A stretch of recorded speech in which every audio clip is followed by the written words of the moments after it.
إن الحمد لله نحمده ونستعينه ونستغفره ونعوذ بالله من شرور أنفسنا وسيئات أعمالنا من يهده الله فلا مضل له ومن يضلل فلا هادي له وأشهد أن لا إله إلا الله وحده لا شريك له وأشهد أن محمدا عبده ورسوله أما بعد فقد قال الله تعالى في القرآن العظيم أعوذ بالله من الشيطان الرجيم يا أيها الذين آمنوا اتقوا الله حق تقاته ولا تموتن إلا وأنتم مسلمون. எல்லா புகழும் அல்லாஹ் ஒருவனுக்கே உரித்தானது. அந்த அளவில் அவர்களானுடைய சாந்தியும் சமாதானம் அகிலத்தின் வரக்கூடியான அண்ணலம் பெருமாள் நபிகள் நாயகம் ஸல்லல்லாஹு அலைஹி வஸல்லம் அவர்கள் மீதும் அன்னாரின் குடும்பத்தினர் மீதும் நல்லற தோழர்கள் மீதும் ஏகத்தோக்களை ஏற்றெடுக்கக்கூடிய அனைத்து முஸ்லிம்கள் மீதும் என்றென்றும் நின்று நிலவட்டுமாக என்று பிரார்த்தித்தவனாக அல்லாஹ் ரப்பல் ஆலமீன் மனிதனை படைத்து அவனுக்கான எல்லா விதமான வாழ்வாதாரங்களை ஏற்படுத்தி அவன் சொல்லுகின்ற கட்டளைப்படி நடக்க வேண்டும் என்பதைத்தான் அல்லாஹ் விரும்புகின்றான். திருமணி அல்லாஹ் சொல்லி காட்டுகின்ற பொழுது அல்லதீ ஹலக ஃபஸவ்வா, மனிதனை படைத்து அவனை சீராக அமைத்தான். வல்லதீ கத்தர ஃபஹதா, அவனை ஒவ்வொன்றுக்கும் கால நிர்ணயத்தை நிர்ணயித்து அவன் நல்வழி காட்டினான் என்பதாக அல்லாஹ் சொல்லி காட்டுகின்றான்.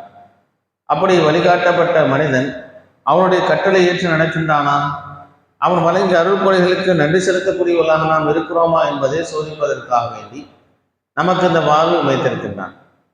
இந்த உலகம் சார்ந்த விஷயங்களை நமக்கு யாராலும் ஒரு உதவி செய்தார்கள் சொன்னால் அவருக்கு நாம் காலம் முழுவதும் நன்றி கடன் பெற்றிருப்பவர்களாக இருக்கும். அவர் நமக்கு உதவி செய்திருக்கிறார், நமக்காக வேண்டி பல்வேறு கட்டங்களிலே ஒத்தாசையாக இருந்திருக்கிறார் என்பதற்காக வேண்டி நன்றி செலுத்துவோம். ஆனால் படைத்த அல்லாஹ் ரப்பல் ஆலமீன் நமக்கு வழங்கியிருக்கிற அருள்கொடைகளுக்கு நாம் நன்றி செலுத்தியிருக்கிறோமா என்று சொன்னால் நாம் எல்லாம் நினைத்திருப்போம், நிறைய யாரிடத்திலே பொருளாதாரம் இருக்கிறதோ அவன்தான் அல்லாஹ்வுக்கு விருப்பமானவன், அவன்தான் அல்லாஹ்வுக்கு நன்றி செலுத்த வேண்டும். சாதாரண மக்களாக இருக்கக்கூடியவர், நடுத்தரமான மக்களாக இருக்கக்கூடியவர்கள் அல்லாஹ்வுக்கு நன்றி செலுத்த வேண்டிய அவசியம் இல்லை என்பதை போல் நினைத்திருப்போம். ஆனால் அல்லாஹ் ரப்பல் ஆலமீன் சொல்லி காட்டுகின்றான், குல் நபியை நீங்கள் சொல்லுங்கள், ஹுவ அல்லதி அன்ஷாக்கும், அவன் தான் உங்களை உருவாக்கியிருக்கின்றான். வஜஅலக்கும் ஸமஅ, உங்களுக்கு கேட்பதற்குரிய செவிப்புலன்களையும் வல்லமுசார பார்ப்பதற்குரிய கண்களையும் வழங்கி வல்லஃபைதா சிந்திக்கக்கூடிய உள்ளங்களையும் அல்லாஹ் வழங்கி இருக்கிறான்னு சொல்லிவிட்டு கலீல் அம்மா தஷ்குரூன், நீங்கள் குறைவாக நன்றி செலுத்துகிறீர்கள் என்பதாக நான் சொல்லினான். இப்போ பார்வை என்பது மிகப்பெரிய அல்லாஹ்வுடைய அருள். கேட்கக்கூடிய அந்த செவிப்புலன் என்பது மிகப்பெரிய அல்லாஹ்வுடைய அருள். யாரும் நமக்கு பார்வை கொடுத்துருக்காங்களா உலகத்துல? காசு பணம் கொடுக்கலாம், உதவிகள் செய்யலாம், ஒத்தாசையாக இருக்கலாம். ஆனால் கண்களை கொடுத்தது யார்? அல்லாஹ் சொல்லிக்கிறான், அலம் நஜஅல் லஹு ஐனைன், அவனுக்கு 2 கண்களை வழங்கவில்லையா என்றால் கண்களை கொடுத்தவன் அல்லாஹ். அதே போன்று கேட்கக்கூடிய அந்த சக்தியை கொடுத்தக்கூடியவன் அல்லவா. அதே போன்று சிந்திப்பதற்கு உள்ளங்களை கொடுத்தக்கூடிய அல்லாஹ் சொல்கின்றான், மனிதர்களை நீங்கள் குறைவாகத்தான் நன்றி செலுத்துகிறோம். நாம் இந்த அருட்கொடைக்கு நன்றி செலுத்திட்டோமா? அல்லாஹ் எனக்கு கண்கள் கொடுத்திருக்கிறான், பார்ப்பதற்குரிய பார்வையை கொடுத்திருக்கின்றான், கேட்பதற்குரிய செவிப்புலன்கள் எல்லாம் கொடுத்திருக்கின்றான். சிந்தித்து உணர்ந்து நடக்கக்கூடிய ஒரு சிந்தனையான மனிதராக, ஒரு குறையான ஒரு மனிதராக அல்லது சிந்தனை குறைவுள்ள மனிதராக நம்ம படைத்து விடாமல், பார்வையற்ற மனிதராக படைத்து விடாமல், பார்வையில குறைபாடு உள்ளவர்களாக அல்லாஹ் நம்மை படைக்காமல், கேட்பதில் குறைபாடு உள்ளவர்களாக அல்லாஹ் படைக்காமல், முழுமையான ஒரு சீராக அமைத்து அல்லாஹ் ரப்பல் ஆலமீன் நம்மை உலகத்தில் வழங்கியிருக்கக்கூடிய அல்லாஹ்வுக்கு நம்ம எந்த அளவுக்கு நன்றி செலுத்தியிருக்கிறோம்? முழுமையான ஒரு அல்லாஹ்வுக்கு நன்றி செலுத்தி விட்டோமா? அல்லது நாம் செலுத்துகின்ற நன்றி ஆகிறது முழுமையான முறையில் முழுமை அடைந்து விடுமான்னு சொன்னால் நிச்சயமாக முழுமை அடையாது. அதைத்தான் அல்லாஹ்வுடைய தூதர் சொல்லி காட்டுகின்றார்கள், அல்லாஹ் உஸீஸனா அலைக்க, இறைவா உன்னை போற்றி புகழ்வது என்பது முழுமை வராது என்பதாக அல்லாஹ்வுடைய தூதர் சொன்னாங்க. அல்லாஹ்வுக்கு ஒரு காலம் முழுவதும் நன்றி செலுத்தி கொண்டே இருக்கான். கண்களுக்காக, காதுகளுக்காக, உள்ளங்களுக்காக, இன்னொரு உறுப்புகளுக்காக அல்லாஹ் ரப்பல் ஆலமீன் நமக்கு செய்திருக்கிற அருள்கொடைகளுக்கு நாம் நன்றி செலுத்த ஆரம்பித்தால் ஒருபோதும் நன்றி செலுத்தவே முடியாது, பரிபூர்ணம் அடையாது என்று நாம் வந்து செயல்படுகிறோம் கிடையாது. ஏதோ சில நேரங்கள் தோணுறோம், சில நேரங்கள் நினைத்து பார்க்கிறோம் என்று நாம் நினைத்து கொண்டிருந்தால் கொடுத்த அருள்கொடைகள் எல்லாம் நம்ம வந்து பிடிக்கிட்டான், பார்வை இல்லாம ஆகிட்டான், காது கேட்காம செய்து விட்டான், அல்லது ஏதோ ஒரு பிரச்சனைகள் உடலில் நாம் ஏற்படுத்தி விட்டால் அது மீண்டும் கொண்டு வருவது அல்ல இல்லையா? அப்ப நம்முடைய அருமை தெரியல. நம்ம இயல்பாக பார்க்கிறோம், இயல்பாக கேட்கிறோம், இயல்பாக செயல்படுகின்றோம், உறுப்புகள் செயல்படுகிறது என்பதாக நாம் நினைத்துக் கொண்டிருக்கின்றோம். எதிகளில் உண்டாக்கியது அல்லாஹ் என்பதை நாம் சிந்தித்திருக்கிறோம் என்று சொன்னால் கிடையாது. அதைத்தான் தொடர்ச்சியாக அல்லாஹ் ரப்பல் ஆலமீன் அந்த வசனத்தை அடுத்த வசனத்தை அல்லாஹ் ரப்பல் ஆலமீன் சொல்லி காட்டுகிறான், குல் ஹுவல்லதி ஸரஅக்கும் ஃபில் அர்தி வலைஹி துஷரூன். உங்களை மனிதனை படைத்தது அல்லாஹ் தான், உங்களை பூமியிலே பரவச் செய்தது அல்லாஹ் தான்.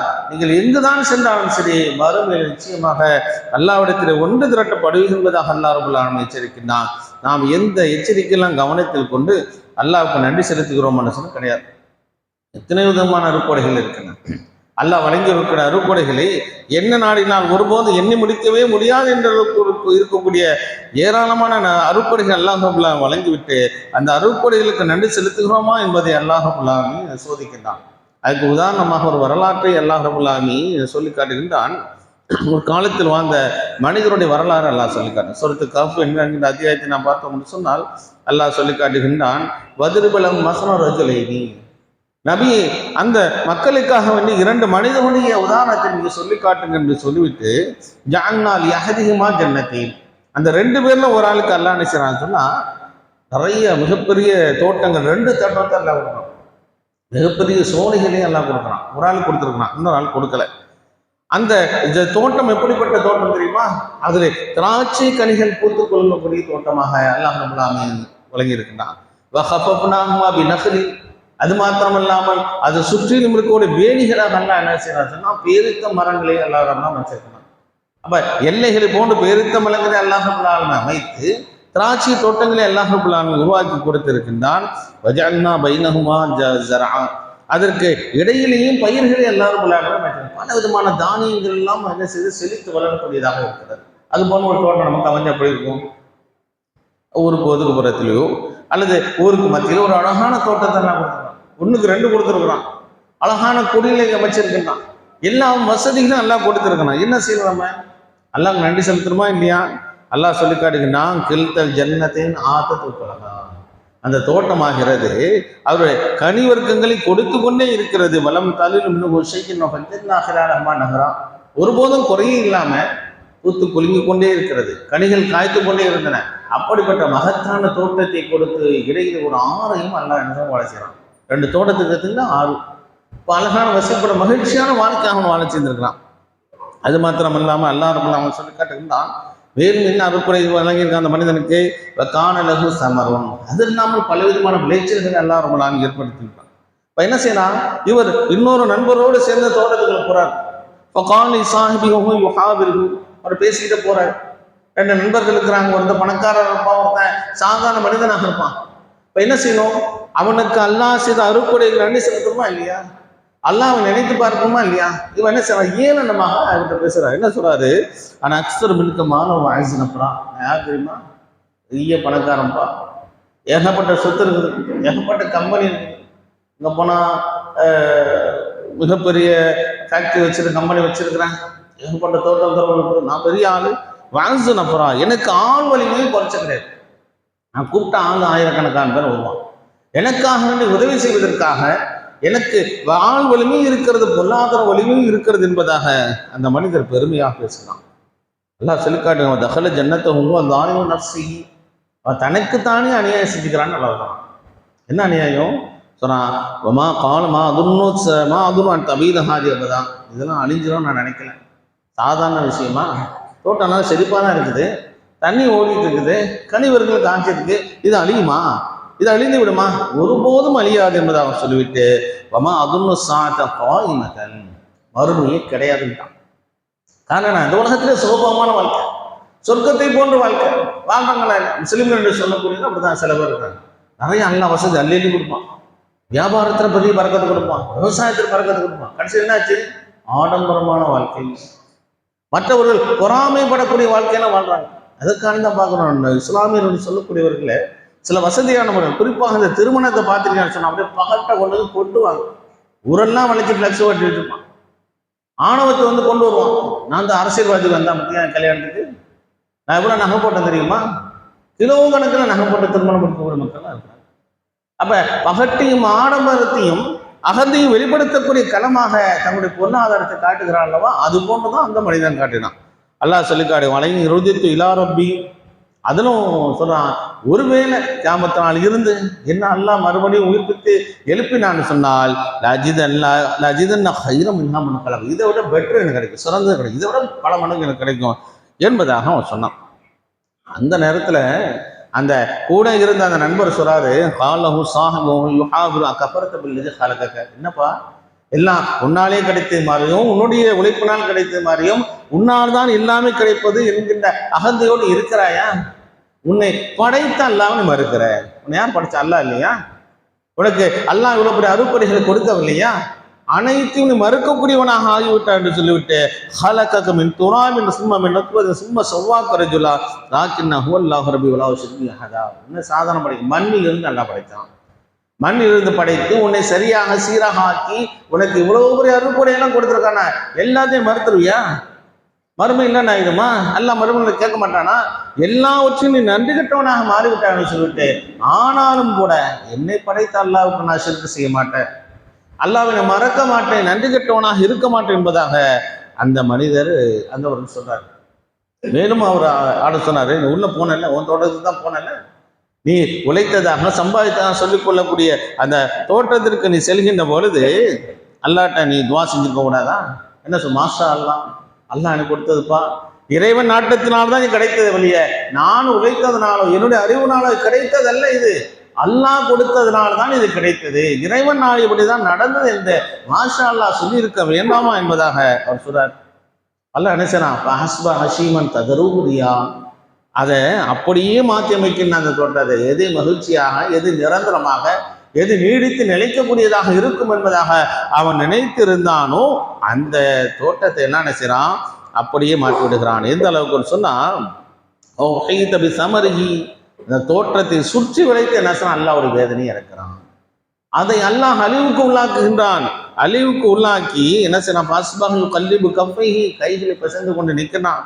அலாமா அன்பகவி எவ்வளவு செலவு பண்ணாமே, திராட்சை தோட்டங்கள், பேரித்த தோட்டங்கள், பல விதமான கனிவர்க்கங்கள் எவ்வளவு செலவு செய்து அழிவுக்கு உள்ளாகிவிட்டது என்று சொல்லிவிட்டு அவன் கைகளை பிசைந்தவனாக சொல்கின்றானாம், எப்போது யா லைத்தனி லம் ரப்பியாகதா, அல்லாஹ்வுக்கு சிறுக்கு செய்யாமல் இருக்கணுமே, அல்லாஹ்வை மறுக்காமல் இருந்திருக்குமே, நன்றி கெட்டவனாக நான் ஆகிவிட்டேனே என்பதாக புலம்பக்கூடியவனாக இருக்கிறான் என்பதாக அல்லாஹ் சொல்லிவிட்டு அவன் எவ்வளவுதான் புலம்புனானே சரி, எனக்கு நன்றி கெட்டவனாக அவன் இருந்ததின் காரணத்தினால் அவனுக்கு உதவி செய்வது யாரும் இல்லை என்கின்ற ஒரு படிப்பணியான வரலாறு அல்லாஹ் ரப்பல் ஆலமீன் சூரத்துக்காக சொன்னான். யோசிச்சு பாருங்க, நமக்கு கொடுத்த அருள்கொடை நன்றி செலுத்திட்டோமா?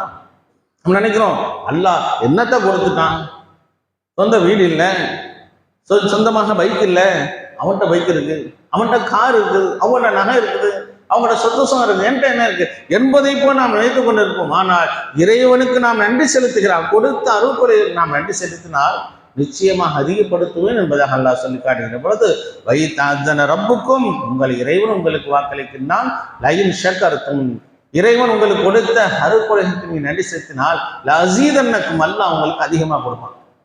சொல்லி பார்ப்போம். நம்ம கொடுத்திருக்கிற அருள்கொடைகளுக்கு, நம்முடைய பார்வைகளுக்கு, நம்முடைய செவிப்புலன்களுக்கு நாம் குடிக்கக்கூடிய தண்ணீர் இருக்கிறது, எவ்வளவு அழகான தண்ணி, எல்லாருக்கும் உலகத்தில் நல்ல தண்ணி கிடைத்து விட்டதா? யோசிச்சு பாருங்க, உலகத்தில் எத்தனையோ மக்கள் குடிப்பதற்கு தண்ணி இல்லை, நம்ம சுற்றி மோட்டர் தட்டினா தண்ணி இது குடிக்கிறோம். உண்பதற்கு உணவில்லாமல் வசையிலே மடியக்கூடிய மக்கள் இருக்கிறார். அல்ஹம்துலில்லாஹ், ஏதோ ஒரு உணவு அல்லாஹ் ரப்பல் ஆலமீன் கொடுக்கின்றான். தங்குவதற்கு பெரிய மாளிகைலாம் தேவையில்லை, இருப்பதற்கு ஒரு சிறிய வீடு இருக்கிறது, அது போதும். அதற்கு நாம் நன்றி செலுத்தி இருக்கின்றோமா? இதற்கு நன்றி செலுத்தினா அல்லாஹ் சொல்லுவான், நான் கொடுத்ததுக்கு நீ நன்றி செலுத்த, உனக்கு அதிகமாக தர. எத்தனை அது கூட எவ்வளவு மக்கள் சுத்தமான குடிநீர் இல்லாமல் மறிக்கக்கூடிய மக்கள் வரும். மத்திய பிரதேசத்திலே கடந்த 2 வாரங்களுக்கு முன்னாள் குடிநீர் சரியான சுத்தமான 15 பேர் மொத்தப்பட்டாங்க. பலஸ்தீனத்திலே உணவு இல்லை, தங்குவதற்கு குடிசை வீடுகள் இல்லை. சூடானில் மிகப்பெரிய போர், உள்நாட்டு கலவரம், ஆயிரக்கணக்கான மக்கள் வடிந்து கொண்டு இருக்கிறார்கள். நம்ம அமைதியா இருக்கணும், எங்களுக்கு ஒன்றும் இல்லை, நல்லா தான் இருக்கும். நான் ஏன் நன்றி செலுத்தணும்? நான் சொன்ன வலையின் கபர்த்தும், நீ நன்றி மறந்தவனாக உலகத்தில் வாழ்ந்தான், என்னை பற்றி நினைப்பே இல்லை, நான் கொடுத்த அந்த சிந்தனை இல்லாமல் வாழ்ந்தார், இன்னும் அதாபில ஷதீத், என்னுடைய வேதனை கடுமையானது என்பதாக காத்திருக்கிறேன். அல்லாஹ்வுடைய வேதனை பயப்படணும், அல்லாஹ்வுடைய தண்டனை பயப்படணும், அல்லாஹ்வுடைய பிடியை அல்லாஹ் பிடிக்க நாடினால் யாராலும் தடுக்க முடியுமா நம்மள? அதை மற்றொரு வசனத்தில் அல்லாஹ் ரப்பல் ஆலமீன் சொல்லி காட்டுகின்ற போது அல்லாஹ் அழகான ஒரு உதாரணத்தோடு அல்லாஹ் ரப்பல் ஆலமீன் சொல்லி காட்டுகின்றான். சூரத்துல் கஸஸ் என்கின்ற அத்தியாயத்திலே சொல்லி காட்டுகின்ற பொழுது காரூன் என்று சொல்லக்கூடிய ஒன்று வரலாறு அல்லாஹ் சொல்றான். காரூன் மிகப்பெரிய பொருளாதாரம் கொடுக்கப்பட்ட ஒரு மனிதனாக இருந்தான். அல்லாஹ் சொல்லி காட்டுகின்றான், இன்ன காரூன மின் கௌமி மூசா, மூசா அலைஹிஸ்ஸலாமுடைய சமுதாயத்தை சேர்ந்தவராகத்தான் காரூன் என்று சொல்லக்கூடிய நபர் இருந்தான். அவனுக்கு நிறைய அல்லாஹ் கொடுத்தான், வசதி வாய்ப்புகள் கொடுத்தான். வாத்தினாஹுல் குனூஸ வாத்தினாஹு மினல் குனூஸ், பொக்கிஷங்கள் எல்லாம் அல்லாஹ் ரப்பல் ஆலமீன் கொடுத்தான். வா இன்ன மஃபாத்திஹு, அந்த பொக்கிஷங்களை திறப்பதற்கு சாவிகள் இருக்குல்ல, அந்த திறவுகள் சாவி இருக்குத, அதை சுமப்பதற்கு ஒரு பெரிய கூட்டம். அந்த அளவுக்கு மிகப்பெரிய வசதி உள்ளவனாக இருந்தான். ஆனால் என்ன நினைச்சான், அவன் அல்லாஹ்வுக்கு நன்றி செலுத்தினானா?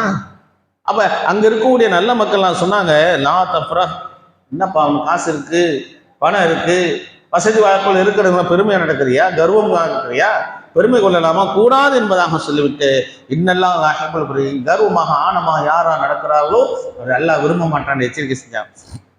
அப்ப மேலும் அவர் சொன்னாங்க, வபுத்தகை பீமா அத்தாக்கல்லா தாருல் ஆஹிரா, நீ வசதியா இருக்கிற பிரச்சனை இல்லை, ஆனால் மறுமைக்காண்டி என்ன வச்சிருக்க, எல்லாத்தையும் உலகத்தில் சில பேர் அனுபவிச்சுட்டு போப்பா, நான் சம்பாதிச்சது நான் அனுபவிக்காம யாரும் அனுபவிப்பா என்று சொல்றோமா இல்லையா? அது போன்று வாழ்ந்த அந்த மனிதரிடத்தில் சொல்கின்றார்கள், மறுமைக்கு வச்சுக்க. அப்படின்னா உன் பொருளாதாரம் நல்லா கொடுத்துருக்கான், நீ ஜக்காத்து கொடு, ஏழை எளியவர்களுக்கு உதவக்கூடியவனாக நீ மாறு என்பதாக சொல்கின்ற பொழுது மேலும் அவர் சொன்னாங்க, உலக தன்ச நசீபக்கம் துன்யா, உலகத்தினை வாழ்கின்ற பொழுது நல்லதுமா வாழ்ந்துக்க, ஆனா மறுமைக்காணி தேடு என்று சொல்லலாம்.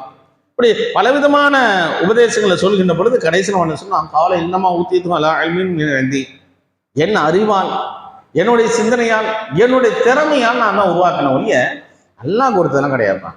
நான் உழைச்சேன், நான் சம்பாதிச்சேன், நான் உருவாக்கிய கட்டிடங்கள், நான் உருவாக்கிய தொழிற்சாலைகள் என்னால் கிடைத்தது என்பதை போன்று மமதையாக எவ்வளவு நடக்கிறாங்க. அது போன்று அவனு சொன்னான். அல்லாஹ் சொல்லி காட்டுகின்றான், அவலமையாலும் அண்ணல்லாக கது அகிலக்கு மின் கபரிகம் நினைக்கிறோம்.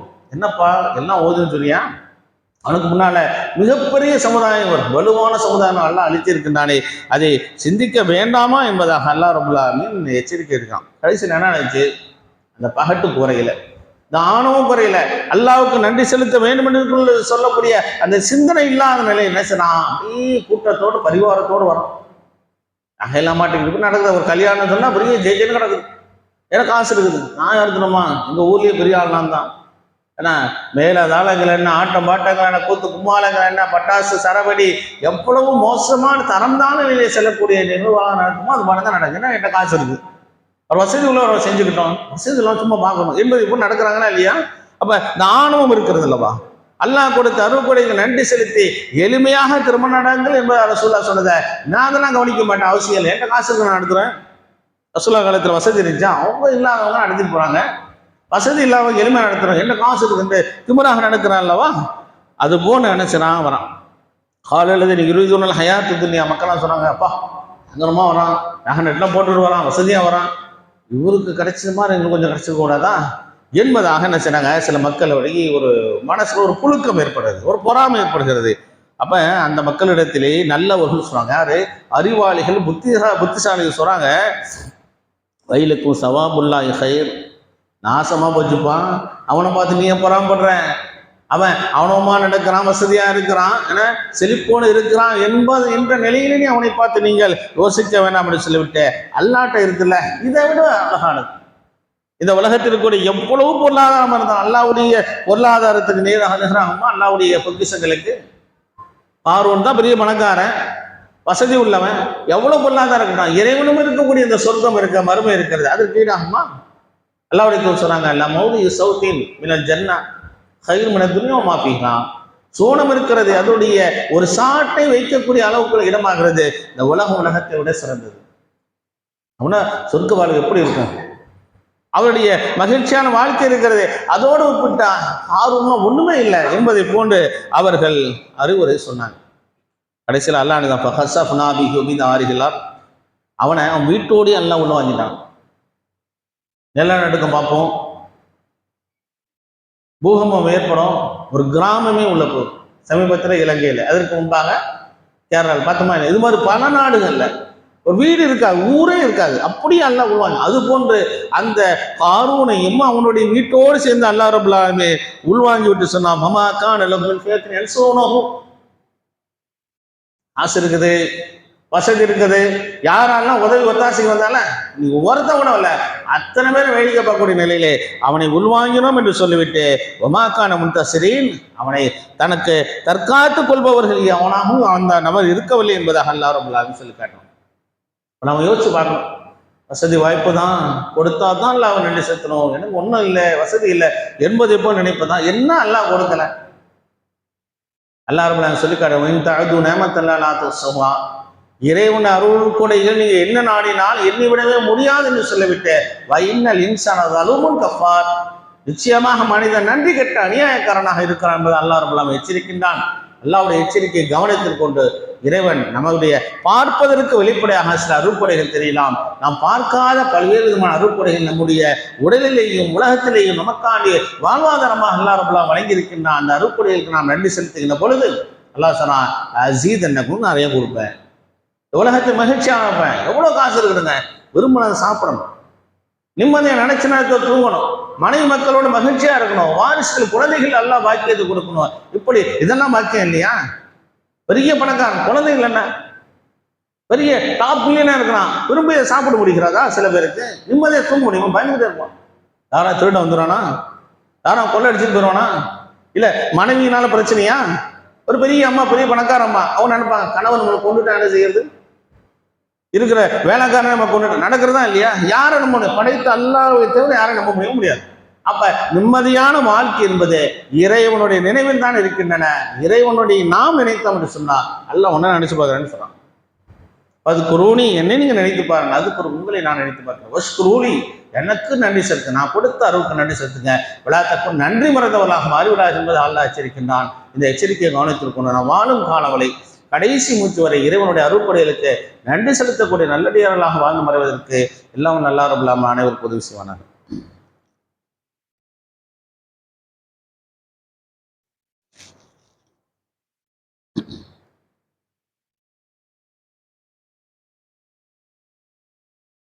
எல்லாம் வல்ல அல்லாஹ் நல்லடியார்களே, அல்லாஹுடைய அருள் என்பது இந்த மனித சமுதாயத்தின் மீது அளவில்லாத அருளாக அல்லாஹ் ரப்பல் ஆலமீன் நம் மீது பொழிந்து கொண்டே இருக்கின்றான்.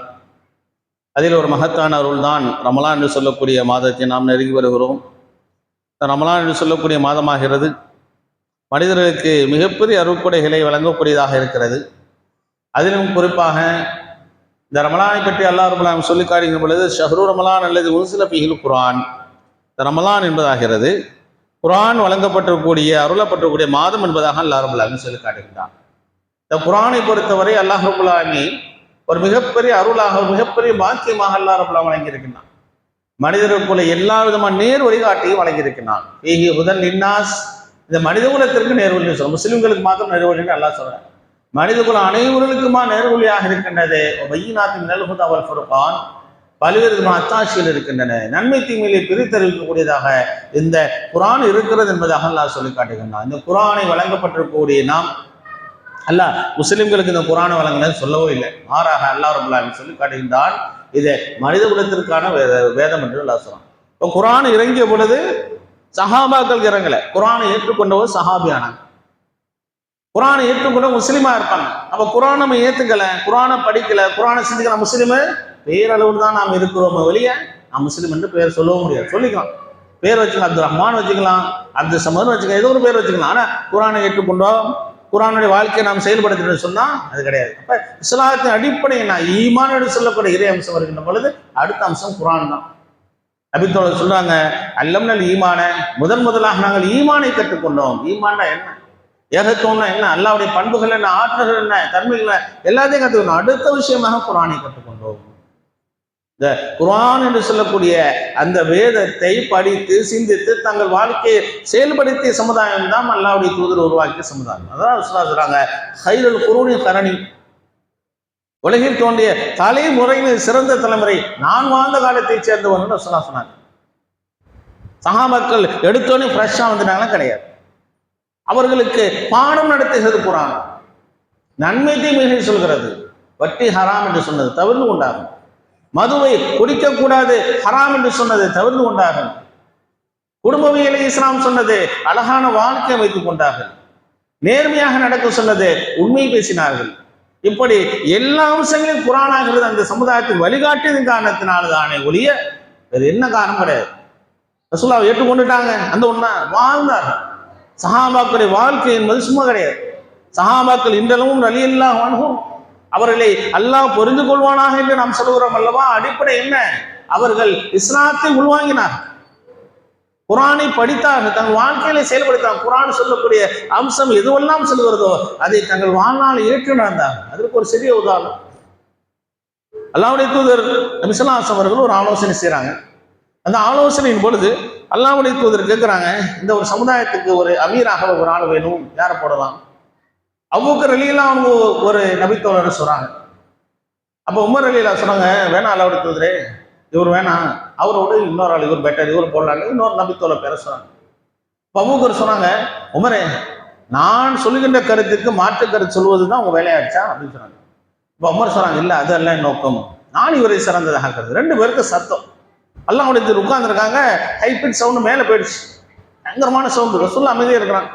அல்லாஹ் வசனம் இருக்கிறான் சூரத்துல் ஹுஜராத் என்ற அத்தியாயத்திலே, யா அய்யுஹல்லதீன ஆமனூ லா தர்ஃபு அஸ்வாத்தக்கும் ஃபௌக ஸௌத்தி நபி, நபிக்கை கொண்டவர்களே, நபியுடைய சத்தத்திற்கு மேல் உங்கள் சத்தத்தை உயர்த்தாதீர்கள்.